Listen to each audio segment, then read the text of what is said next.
నల్గొండ జిల్లా మిర్యాలగూడ పట్టణంలోని పందిర్లపల్లి చెరువు శిఖం భూములపై చెరువు మట్టిని పోస్తూ చెరువు కబ్జాకు యత్నిస్తున్నారు. చెరువు సుమారు 700కు పైగా ఎకరాలు విస్తీర్ణం కలిగి ఉండేది. ప్రస్తుతం 400 ఎకరాలకి పరిమితమైంది. ఉన్న భూమిని కూడా కొందరు యథేచ్ఛగా కబ్జా చేసే ప్రయత్నం చేస్తున్నారు. వేసవి తాపానికి చెరువు ఎండిపోవడంతో చెరువు శిఖం భూములలో మట్టిని పోసి చదును చేస్తున్నారు. ట్రాక్టర్లతో మట్టిని శిఖం భూములపై పోసి సుమారు 1 ఎకరం పైగా కబ్జా చేశారు. పట్టణంలో భూముల ధరలు ఎకరం కోట్లలో ఉండటంతో ఈ ఆక్రమణలు జోరుగా సాగుతున్నాయి. అధికారులే అక్రమార్కులతో చేతులు కలిపి చెరువు భూమిని కబ్జా చేసేందుకు ప్రయత్నిస్తున్నారని మత్స్యకార సహకార సంఘం నాయకులు ఆరోపిస్తున్నాయి. ఉన్నతాధికారులు వెంటనే స్పందించి పందిర్లపల్లి చెరువును కాపాడాలని కోరుతున్నారు.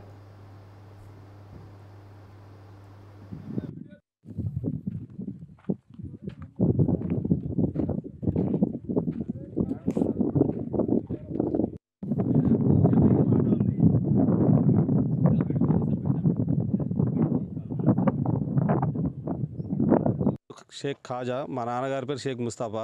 ఈ పందిరిమల్లి చెరువులో మేము సభ్యులం. ఈ చెరువు పుట్టిన కాంచి మా తాతల ముత్తాతల కాంచి చేపలు పూసుకొని చేపలు పట్టుకొని ఉపాధిగా మేము చేపలు పెంచడం జరుగుతుంది, అమ్మడం జరుగుతుంది.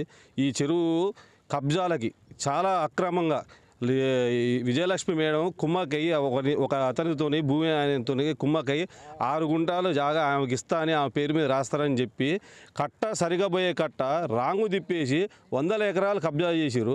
1 కాదు 2 కాదు. ఆమె చెప్తే అధికారుల కాడికి పోయి మేము అడిగితే ఆ మేడం మమ్మల్నే భయపెడుతుంది. ఏమన్నంటే జైల్లో వేస్తుంటుంది, నడిచెర్ల అది ఉందంటది, కోర్టుకి ఆమె వేయించింది.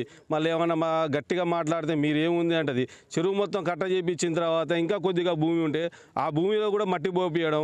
ఇప్పుడు ఉన్న స్థానికంగా ఉన్న ఒక బంగారుగడ్డల కొంతమందిని తీసుకొచ్చి రెచ్చగొట్టించి మా నైట్ టీలు మట్టి పోయడం, ఒక అధికార పార్టీ నాయకుడు ఉండి నిలబడి మట్టి పోయిపోయడం, అతనితో కూడా యువతలు ఆయన భూమి ఆయన కుమ్మకాయడం, ఇదంతా జరుగుతుంది. ఏమైనా గట్టిగా మాట్లాడితే మీదేముంది, మీవేం జరుగుతుంది అని అనడమే. గట్టిగా మీరు అధికారులు గట్టిగా స్పందించి ఆర్డీఓ గారు కానీ, ఎమ్మెల్యే గారు కానీ, విఆర్ఓ గారు, ఆర్ఐ గారు కానీ జర్ర మా హద్దులు చూపించి నక్షకి దానికి అధికారంగా మీరు దగ్గరుండి మా హద్దులకి మట్టి పోయాల్సిందిగా కోరుకుంటున్నాం.